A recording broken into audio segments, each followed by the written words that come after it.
সবার মতামত অনুসারে সিদ্ধান্ত নিলাম আগে একটা সার্ভে রিপোর্ট আমাদের দরকার, স্থানীয় পর্যায়ে, ফিল্ড পর্যায়ে, মাঠ পর্যায়ে।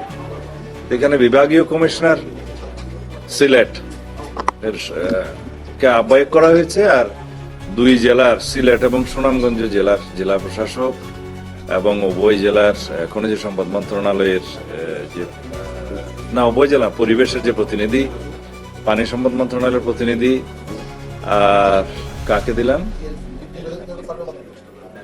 জিওলজিক্যাল সার্ভের উপরে বাংলাদেশের একজন অধ্যাপক শাহজালাল বিশ্ববিদ্যালয়ের প্রতিনিধি থাকবে এবং মিনারেল রিসোর্সেস মিনিস্ট্রির একজন ডাইরেক্টর এই বিষয়ে সেখানে সদস্য থাকবে এবং কমিটি প্রয়োজনে আরো এক্সপার্ট যদি কোঅপ্ট করতে চায় সেই সুবিধা রাখা হয়েছে।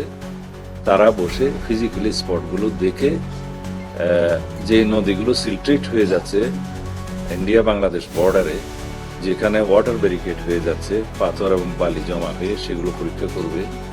আর যে সমস্ত জায়গায় নদী ভাঙ্গনের কারণে আমাদের সীমান্ত পরিবর্তন হয়ে যাচ্ছে সেটা পরীক্ষা করবে।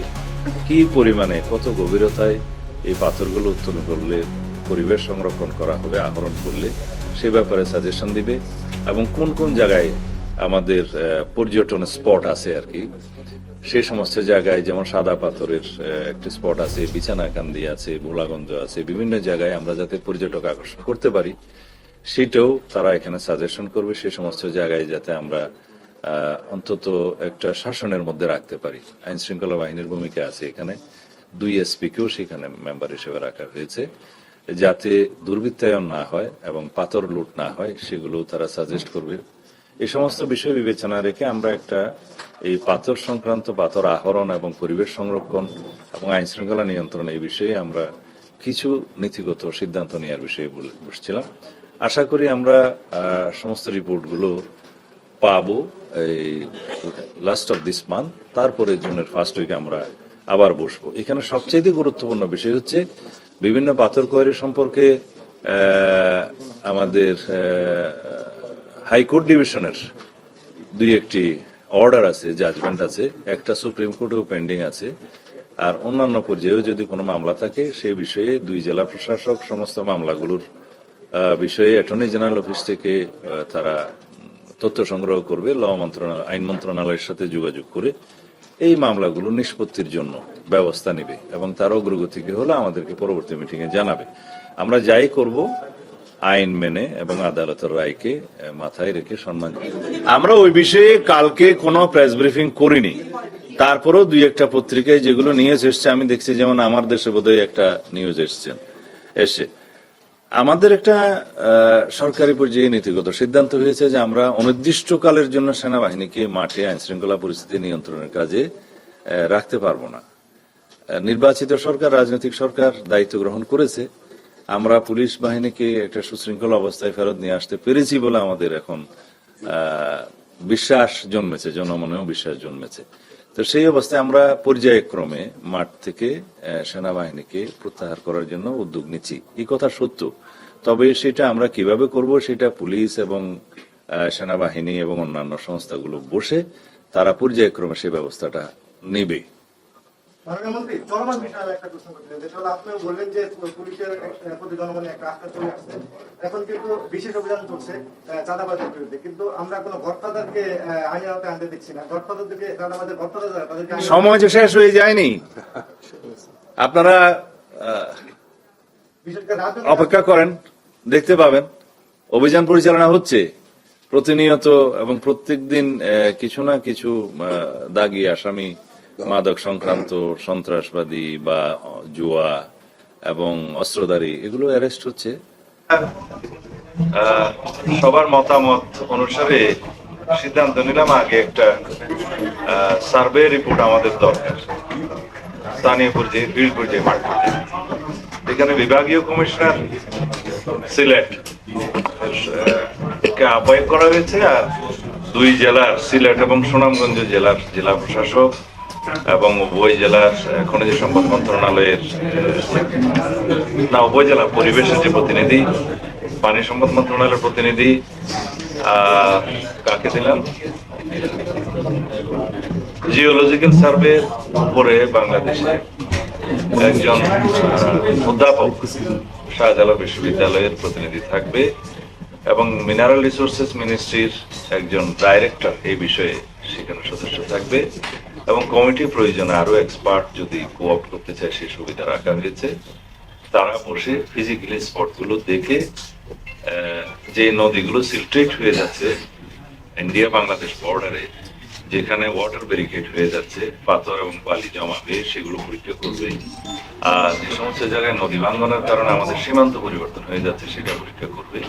কি পরিমাণে কত গভীরতায় এই পাথরগুলো করলে পরিবেশ সংরক্ষণ করা হবে, আহরণ করলে সে ব্যাপারে সাজেশন দিবে এবং কোন কোন জায়গায় আমাদের পর্যটন স্পট আছে আর কি, সেই সমস্ত জায়গায় যেমন সাদা পাথরের একটা স্পট আছে, বিছানাকান্দি আছে, ভোলাগঞ্জ আছে, বিভিন্ন জায়গায় আমরা যাতে পর্যটক আকর্ষণ করতে পারি সেটাও তারা এখানে সাজেশন করবে। সেই সমস্ত জায়গায় যাতে আমরা অন্তত একটা শাসনের মধ্যে রাখতে পারি। আইন শৃঙ্খলা বাহিনীর ভূমিকা আছে এখানে, 2 এসপি কেও সেখানে মেম্বার হিসেবে রাখা হয়েছে, যাতে দুর্বৃত্তায়ন না হয় এবং পাথর লুট না হয় সেগুলো তারা সাজেস্ট করবে।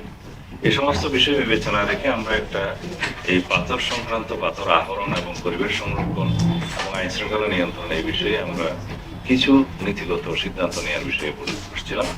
আশা করি আমরা সমস্ত রিপোর্টগুলো পাবো এই লাস্ট অফ দিস মান্থ, তারপরে ফার্স্ট উইকে আমরা আবার বসবো। এখানে সবচেয়ে গুরুত্বপূর্ণ বিষয় হচ্ছে বিভিন্ন পাথর কোয়ারি সম্পর্কে আমাদের হাইকোর্ট ডিভিশনের 2-1টি অর্ডার আছে, জাজমেন্ট আছে, একটা সুপ্রিম কোর্টেও পেন্ডিং আছে।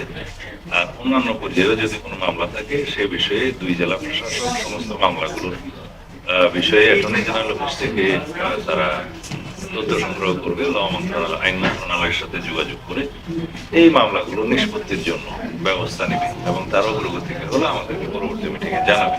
আমরা যাই করব আইন মেনে এবং আদালতের রায়কে মাথায় রেখে সম্মান জানিয়ে আমরা বিধি মোতাবেক করার চেষ্টা করব। ধন্যবাদ। মাননীয় মন্ত্রী, গতকালকে আমরা জেনেছি যে সেনাবাহিনীকে আমরা তো আজকে আছি, গতকালকে একটা তো পত্রিকা এসে গেছে, আমরা ওই বিষয়ে কোনো প্রেস ব্রিফিং করিনি, ওই বিষয়ে আমরা কোনো প্রেস ব্রিফিং করিনি।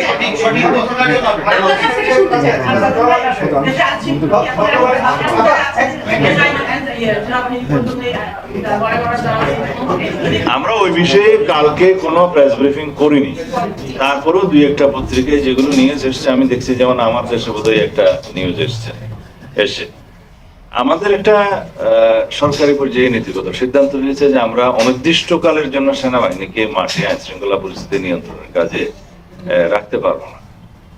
নির্বাচিত সরকার, রাজনৈতিক সরকার দায়িত্ব গ্রহণ করেছে, আমরা পুলিশ বাহিনীকে একটা সুশৃঙ্খল অবস্থায় ফেরত নিয়ে আসতে পেরেছি বলে আমাদের এখন বিশ্বাস জন্মেছে, জনমনেও বিশ্বাস জন্মেছে। তো সেই অবস্থায় আমরা পর্যায়ক্রমে মাঠ থেকে সেনাবাহিনীকে প্রত্যাহার করার জন্য উদ্যোগ নিচ্ছি, এই কথা সত্য। তবে সেটা আমরা কিভাবে করব সেটা পুলিশ এবং সেনাবাহিনী এবং অন্যান্য সংস্থাগুলো বসে তারা পর্যায়ক্রমে সে ব্যবস্থাটা নেবে। বললেন যে পুলিশের জনমনে এক রাষ্ট্র এখন কিন্তু বিশেষ অভিযান চলছে চাঁদাবাজির বিরুদ্ধে, কিন্তু আমরা কোনো গডফাদারকে আইনের আওতায় আনতে দিচ্ছি না। গডফাদার থেকে চাঁদাবাজের গডফাদার সময় তো শেষ হয়ে যায়নি, আপনারা অপেক্ষা করেন, দেখতে পাবেন। অভিযান পরিচালনা হচ্ছে প্রতিনিয়ত এবং প্রত্যেকদিন কিছু না কিছু দাগি আসামি, মাদক সংক্রান্ত, সন্ত্রাসবাদী বা জুয়া এবং অস্ত্রধারী এগুলো অ্যারেস্ট হচ্ছে। এখন সে বিষয়ে আমাদের ওই সংক্ষিপ্ত আদালতের মাধ্যমে কিছু সাজাও নিশ্চিত করা হচ্ছে আর কি, একটা ট্রায়াল হয়। তাদেরকে কি আইনে আনা নিষেধ আছে? তাইলে কেন কোয়েশ্চেন করা হবে? আইনের মধ্যে তো কেউ নয়। আমরা সঠিকভাবে তালিকা প্রণয়ন করে অভিযানে নেমেছি, কোথাও কোথাও যৌথ অভিযান চলছে এবং আইন প্রয়োগকারী সংস্থাগুলো সিঙ্গেলি অপারেশন করছে, এটার অগ্রগতি আছে এবং এটা দৃশ্যমান যে দেশে আইন শৃঙ্খলা পরিস্থিতির উন্নতি